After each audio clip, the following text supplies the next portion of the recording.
Hello everyone, आज के video में हम पढ़ने वाले हैं सॉइल रिसोर्स के बारे में। क्लास 10th के ज्योग्राफी का फर्स्ट चैप्टर जो कि है रिसोर्स एंड डेवलपमेंट हम कवर कर रहे हैं, जिसमें हमने अब तक पढ़ लिया है रिसोर्स के बारे में, रिसोर्स के डेवलपमेंट के बारे में, क्लासिफिकेशन के बारे में, अर्थ समिट के बारे में, रिसोर्स के प्लानिंग के बारे में पढ़ लिया हमने। उसके बाद हमने पढ़ा कि लैंड रिसोर्स क्या होता है, लैंड को यूज कैसे करते हैं, लैंड पैटर्न क्या होता है, लैंड डिग्रेडेशन क्या होता है। आज इस चैप्टर का अंतिम पार्ट है जिसमें हम पढ़ने वाले हैं सॉइल एज ए रिसोर्स। तो स्टार्ट करते हैं वीडियो को। देखिए, बहुत सारे क्वेश्चन आते हैं इस चैप्टर में आपके मन में, जैसे कि सॉइल क्या है, सॉइल कैसे फॉर्म होता है, सॉइल के डिफरेंट टाइप्स क्या होते हैं, सॉइल इरोजन क्या होता है। तो please watch till the end video को और बात करते हैं सबसे पहले सॉइल के बारे में। तो अगर हम क्वेश्चन करें सॉइल और लैंड में क्या डिफरेंस होता है, तो हमने लैंड पीछे क्लास में पढ़ा था। हमने पढ़ा था कि लैंड का फॉर्म होता है, जिसमें लैंड का फॉर्म माउंटेन, प्लेट्यू और प्लेन आता था। लेकिन अब हम बात करेंगे सॉइल में, आखिर डिफरेंस क्या है दोनों के बीच में। तो देखिए, अगर हम लैंड का छोटा सा टुकड़ा लैंड मास ले लेते हैं एक, और इसमें समझते हैं कि सॉइल क्या होता है। तो अगर आप लैंड मास को लेके उसके अंदर ऑब्जर्व करोगे आगे, तो soil is a living system. इसको लिविंग सिस्टम क्यों बोलते हैं हम, तो सिंपल समझते हैं। सॉइल जब फॉर्म होता है, सॉइल के फॉर्म होने के बाद कुछ समय के बाद डिफरेंट फैक्टर के कारण सॉइल में क्या होता है, इरोजन। इसमें सॉइल डिग्रेड हो जाता है और फिर से नया सॉइल बनता है। अब जब नया सॉइल बनता है तो सॉइल को बनने में मिलियंस ऑफ ईयर लग जाते हैं। इट मीन्स 1 सेंटीमीटर सॉइल बनाने में मिलियंस ईयर लग जाते हैं। और ये सॉइल होते कहाँ हैं, तो अर्थ का जो अपर पोर्शन होता है, जो अपर पार्ट होता है, यहाँ पे सॉइल प्रेजेंट होते हैं। क्लियर है। देखिए, soil is the most important renewable natural resource. दो टर्म है, फर्स्ट इसको रिन्यूएबल पर रखा है। रिन्यूएबल का मतलब होता है वह रिसोर्स जो कि दोबारा से बन जाए, रिन्यू हो जाए। तो अगर सॉइल लिविंग सिस्टम है तभी तो दोबारा से बन रहा है। ठीक है, आगे बात करें, it is natural resource. Natural क्यों बोलते हैं, क्योंकि सॉइल जब बनेगा तो सॉइल को बनाने में ह्यूमन एक्टिविटी बहुत ही कम पार्टिसिपेट करती है।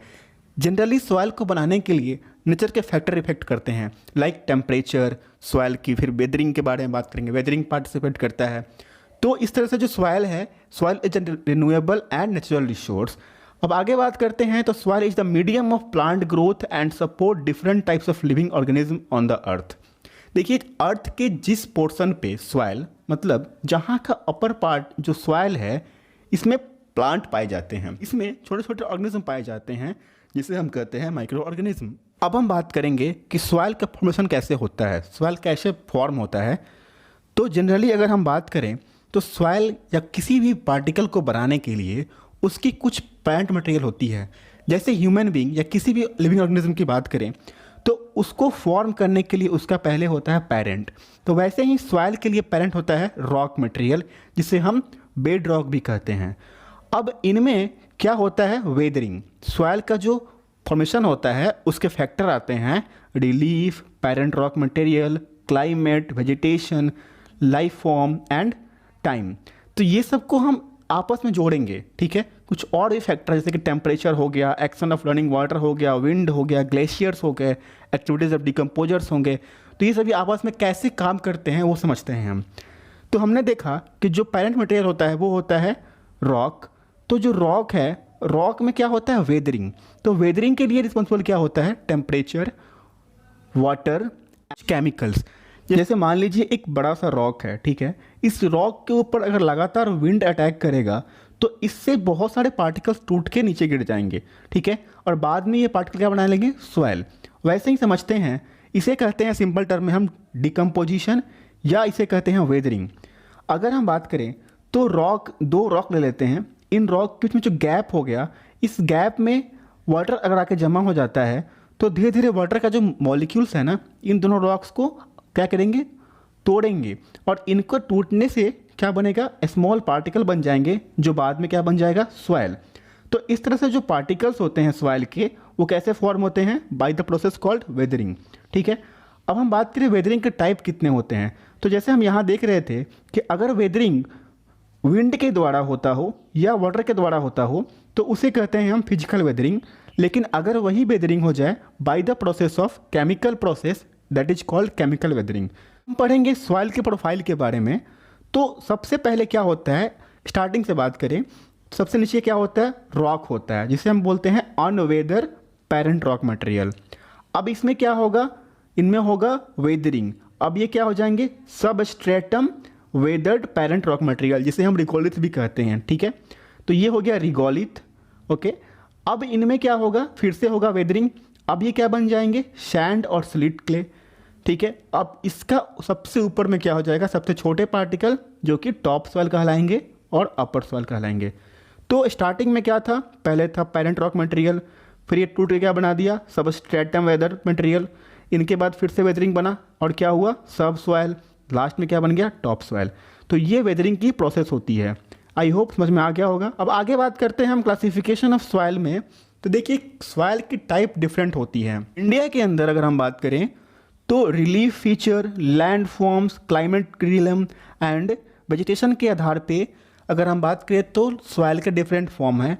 और ये जो डिफरेंट फॉर्म है सॉइल के, वो इंडिया के डिफरेंट डिफरेंट पार्ट में पाए जाते हैं।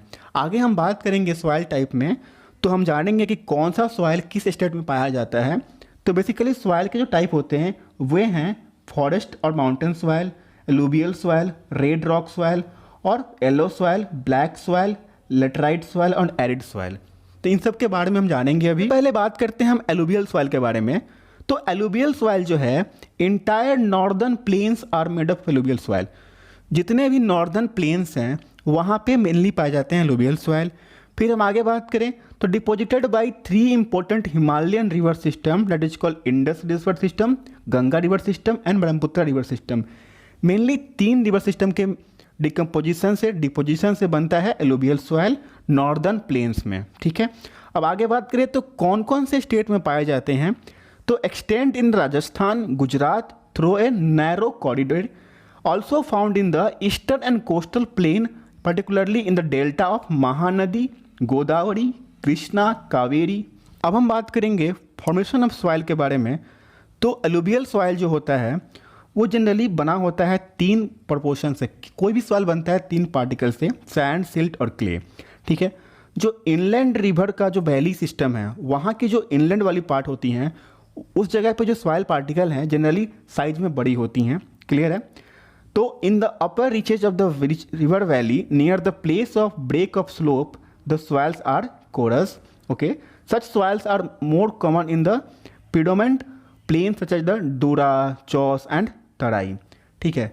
अब अगर हम बात करते हैं तो जो पार्टिकल की साइज है, इसके अलावा जो एज होती हैं सॉइल की, उसके बेसिस पे हम एलुवियल सॉइल को डिफरेंट फॉर्म में डिवाइड करते हैं। जैसे कि ओल्ड एलुवियल सॉइल, मतलब वैसे सॉइल जो कि पुराने हो चुके हैं, जिसे हम बांगर कहते हैं। दूसरा होता है न्यू एलुवियल सॉइल, जिसे हम खादर कहते हैं, क्लियर है। तो जो बांगर सॉइल है उनकी जो कंसंट्रेशन होती है उनमें कंकर ज़्यादा होते हैं। इट मीन्स जो बांगर ओल्ड एलुवियल सॉइल है उसके अंदर जो कंकर की अमाउंट है मैक्सिमम होती है as compare to new alluvial, that is called khadar soil. आगे बात करते हैं तो it has more fine particle and is more fertile than the bangar. It means जो खादर, जो न्यू एलुवियल सॉइल होती है वो ज़्यादा फर्टाइल होती हैं as compare to the old alluvial soil, that is called. बात लेते हैं इंपॉर्टेंस का कि what is the importance of alluvial soil. तो alluvial soils as a whole are very fertile, okay. Mostly these soils contains adequate proportion of the potash, phosphoric acid and lime, which are ideal for the growth of sugarcane, paddy, wheat and other cereal and pulse crop. अब आगे बात करते हैं, due to high fertility regions of alluvial soil are intensively cultivated and densely populated. मतलब अगर fertility ज़्यादा है, it means वहाँ की जो पॉपुलेशन होगी, वहाँ की जो प्लांट्स होगी वो ज़्यादा ग्रो करेगी। तो soils in the drier area are more alkaline and can be productive after the proper treatment और इरिगेशन। मतलब जो भी ड्राइड एरिया होती हैं जहाँ पे एलुवियल सॉइल पाया जाता है वे सभी अल्कलाइन होती हैं, बट अगर उनमें हम ट्रीटमेंट करते हैं और उन्हें हम इरिगेशन करते हैं तो उसके बाद जो उनकी प्रोडक्टिविटी होती है वो बढ़ जाती है। अब हम बात करेंगे ब्लैक सॉइल के बारे में। इसका नाम है black soil, it means colour black होता है। तो black in colour and are also known as the regur soil. It is made up of extremely fine clayey material. हमने पढ़ा था कि जो सॉइल की जो मटेरियल होती है फॉर्मेशन की वो होती है सिल्ट, क्ले और सैंड। ओके, तो इनकी जो फॉर्मेशन होती है वो होती है by the clayey material, ideal for the growing of cotton, so it is also called black cotton soil. The important factor for the formation of black soil is climatic condition along with the parent rock material. हमने पहले पढ़ लिया है कि जो सबसे main जो formation का पार्ट होता है वो होता है रॉक मटेरियल, सबसे जो बेसिक होता है रॉक मटेरियल। तो यहाँ भी क्या क्या फैक्टर है, क्लाइमेटिक कंडीशन है, दूसरा है parent rock material. Of Deccan trap region spread over the north west Deccan plateau and is made up of lava flow. ठीक है, आगे बात करें तो cover of plateaus of Maharashtra, Saurashtra, Malwa, Madhya Pradesh and Chhattisgarh are extended in the south east direction along with the Godavari and the Krishna valley. Generally Maharashtra में, सौराष्ट्र, मालवा, मध्य प्रदेश, छत्तीसगढ़ में ये soil पाई जाती हैं जो कि गोदावरी और कृष्णा नदी के वैली में पाई जाती है। अब आगे बात करते हैं हम ब्लैक सॉइल में ही, तो well known for the capacity to hold moisture. अगर हम बात करते हैं मॉइस्चर कैपेसिटी को होल्ड करने का, तो ब्लैक सॉइल में मैक्सिमम होती है। Rich in the nutrient soil and such as the calcium carbonate, magnesium, potassium, lime. अगर हम बात करते हैं न्यूट्रिएंट की, तो न्यूट्रिएंट मैक्सिमम होता है ब्लैक सॉइल में, like the calcium carbonate, magnesium, potash and lime. Generally इनमें फॉस्फोरिक एसिड बहुत ही कम होती है। आगे बात करते हैं, they develop deep crack during the hot weather which help in the proper aeration of the soil. अगर देखें हम हॉट वेदर में, गर्मी के मौसम में क्या होता है, जब क्लाइमेट गर्म रहता है या फिर जब वेदर गर्म होता है, उस टाइम ये डीप रॉक क्रिएट करते हैं जो कि प्रॉपर एरेशन के लिए हेल्प करता है। आगे बात करते हैं तो these soils are sticky when wet and difficult to work on unless tilled immediately after the first shower और during the pre monsoon period. अब हम बात करेंगे रेड एंड येलो सॉइल के बारे में। एज पर नेम, इसका नेम ही है red soil, it means colour red होना चाहिए। दूसरा है येलो सॉइल, कलर येलो होगा। तो red soil develops on the crystalline igneous rock in areas of low rainfall in the eastern and southern part of the Deccan प्लेटू। हमने पढ़ा था किसी भी सॉइल को फॉर्म करने के लिए जो बेसिक होता है वो होता है रॉक। अभी रॉक्स के डिफरेंट टाइप होते हैं, एक होता है इग्नियस रॉक, दूसरा होता है सेडिमेंटेशन रॉक, सेडिमेंट रॉक। तो जो इग्नियस रॉक है उससे फॉर्म होता है रेड सॉइल। क्लियर है? जनरली कहाँ होता है, तो eastern and southern part of the Deccan plateau. Clear? Yellow and red soil are found in the part of Odisha, Chhattisgarh, southern part of the middle Ganga plain and along with the zone of the western Ghat. ये बात करते हैं तो develop a reddish colour due to the diffusion of iron in the crystalline and metamorphic rock. Colour reddish क्यों होता है, तो इसमें कारण ये है कि जो मेटामॉर्फिक रॉक है या जो क्रिस्टलाइन है उनमें क्या होता है, डिफ्यूजन होता है आयरन का। तो देखिए जब भी रॉक का जो विदरिंग होता है ना, तो उस समय जो रॉक मटेरियल है, तो हमने अभी पढ़ा था कि रॉक का डिफरेंट टाइप होता है। एक होता है मेटामॉर्फिक रॉक, ये क्या होता है, ऐसा रॉक होता है जो अपने फॉर्म को चेंज करते रहता है। ये या तो इग्नियस बन जाता है या फिर सेडिमेंट्री बन जाता है। तो जनरली जो मेटामॉर्फिक रॉक है और जो क्रिस्टलाइन रॉक है उनमें आयरन पाई जाती है, कलर होता है वो रेड होता है। आगे बात करें, it looks yellow when it occurs in the hydrated form. अगर ये हाइड्रेटेड फॉर्म में प्रेजेंट रहेगा तो कलर कैसा हो जाएगा, येलो। अब हम बात करेंगे लैटराइट सॉइल के बारे में। तो लैटराइट टर्म जो है उसका मतलब होता है later, means brick. It is a Latin term, later इसका मतलब होता है ब्रिक।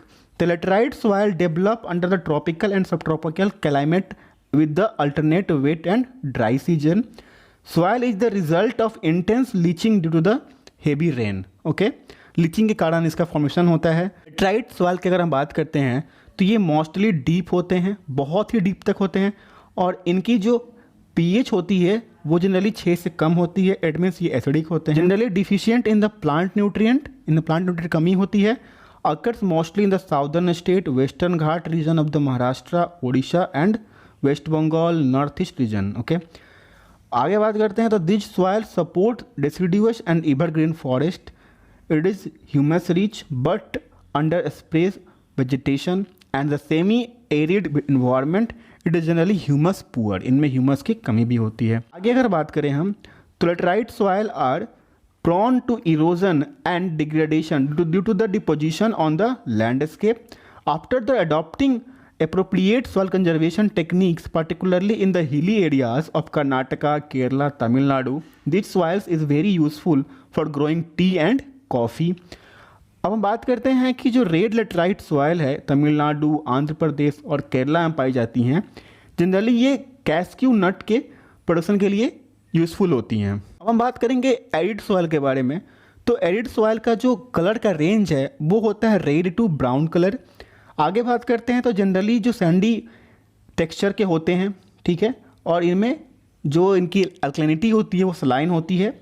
आगे बात करें तो in some regions, in some areas the salt content in very high and common salt is obtained from the evaporation of water. Due to the dry climate and high temperature, evaporation is faster and the soil lack humus and the moisture. Humus कमी हो जाती है और moisture कमी हो जाती है। आगे बात करते हैं तो lower horizon of the soil are occupied by the kankar because of the increasing calcium content in the downward. आगे अगर बात करें तो in the kankar layer formation in the bottom horizon restrict filtration of the water. After proper irrigation this soil become cultivable as the western Rajasthan. जो western Rajasthan का part होता है वहाँ पे जनरली एरिड सॉइल पाई जाती हैं, ठीक है। तो एरिड सॉइल में जनरली होता क्या है, इनमें कंकर होते हैं, तो जिस वजह से इनकी जो इरिगेशन की प्रॉपर्टी होती है वो कम हो जाती है। लेकिन अगर हमें प्रॉपर कल्टीवेशन करना है इसके अंदर में तो हमें इसे इरिगेट करना होगा। अब हम बात करेंगे फॉरेस्ट सॉइल के बारे में। तो देखिए forest soil as per name forest soil, जहाँ पे फॉरेस्ट मैक्सिमम होती है। अगर हम बात करेंगे माउंटेन सॉइल, मतलब वैसे सॉइल जो कि माउंटेन के ऊपर प्रेजेंट हो, तो found in the hilly and mountain areas where the sufficient rain forest are available. जहाँ पे मैक्सिमम क्या होते हैं, रेन फॉरेस्ट पाए जाते हैं। The soil texture varies according to the mountain environment where they are formed. अगर बात करें टेक्सचर का तो कौन सी जगह पर टेक्सचर कैसा होने वाला है ये डिसाइड करता है कि जो सॉइल है उनकी जो माउंटेन इन्वायरमेंट है वो कैसी है, ठीक है। अब हम आगे बात करें अगर तो they are loamy and silty in valley side and coarse grained in the upper slope. In the snow covered areas of Himalaya this soil experience denuded and are acidic with the low humus content. The soils found in the lower part of the valley, particularly in the river terrace and alluvial soils, are the fertile. Okay. आगे अगर बात करते हैं हम तो अब हम पढ़ने वाले हैं इरोजन एंड कंजर्वेशन के बारे में। Denudation of the soil cover and subsequent washing down is described as the soil erosion. जो soil के जो अपर लेयर है उसका वॉश आउट हो जाना क्या कहलाता है, soil erosion. The process of soil formation and erosion go on simultaneously and generally there is a balance between the to.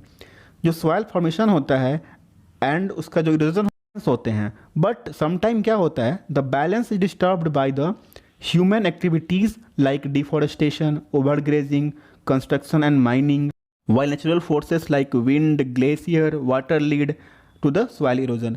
तो ह्यूमन एक्टिविटीज़ के कारण, कुछ नेचुरल एक्टिविटीज़ के कारण जो सॉइल का जो अपर पार्ट है वो क्या हो जाता है, अब ख़त्म हो जाता है, वो सभी वॉश आउट हो जाती हैं। तो इस तरह से क्या हो जाता है, सॉइल इरोजन। गुल्ली क्या होता है, तो gully is nothing when running water cuts through the clayey soil and makes deep channel is called gullies. The land becomes unfit for the cultivation and is also known as the bad land. इसे अब क्या बोलेंगे हम, bad land. आगे बात करते हैं तो in the Chambal basin such lands are called ravines. जो चंबल घाटी है वहाँ की जो इस तरह की लैंड होती हैं उसे हम कहते हैं ravines. हमने लैंड में पढ़ा था कि वैसी लैंड जहाँ पे सॉइल फर्टिलिटी खत्म हो जाती है, जहाँ पे कल्टिवेशन नहीं हो पाती है, उसे हम कहते हैं बैड लैंड। कहते हैं sometime water flows as a sheet over the large areas down a slope. In such cases top soil is washed away and this is known as the sheet erosion. देखिए अगर ऐसा हो कि जो upper portion है soil का वो पूरे सीट की तरह गायब हो जाए, मतलब जब वाटर फ्लो हो और पूरे अपर पोर्शन को एज अ सीट गायब कर दे, यहाँ से ये इसे ख़त्म कर दे, तो उसे हम बोलेंगे सीट इरोजन, मतलब in the form of sheet. अगला है wind flows loose soil off flat और sloping land known as the wind erosion. अगर इरोजन होता है विंड के द्वारा तो उसे हम कहते हैं विंड इरोजन। अब कुछ और कारण के बारे में जानते हैं जिसके कारण से इरोजन होता है।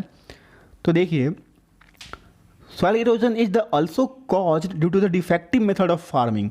जो फार्मिंग के मेथड है अगर वो भी गलत हो तो उससे भी क्या होता है, सॉइल का इरोजन हो जाता है। Plugging in a wrong way that is up and down of slope from the channel from the quick flow of the water leading to the soil erosion. Plugging along the contour line can decelerate the flow of water down the slope. This is called the contour plugging. बात करते हैं तो steps can be cut out on the slope making terrace. साल की जो upper portion होती है, अपर slope होती है, अगर उनमें कट्स लग जाए और क्या बन जाए, टेरेस बन जाए, तो उसे हम कहते हैं terrace erosion. Western and central Himalayas have developed terrace farming. तो इस तरह के जो टेरेस इरोजन होता है उसमें फार्मिंग की जाती है जिसे हम कहते हैं terrace farming. Generally western Himalaya और सेंट्रल हिमालय में ये फार्मिंग की जाती है। Large field can be divided into strip.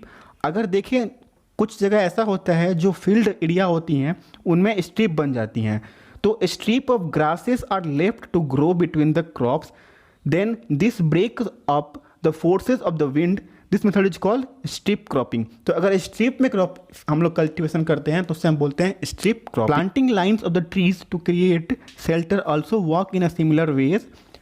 Row of such trees are called shelter belt.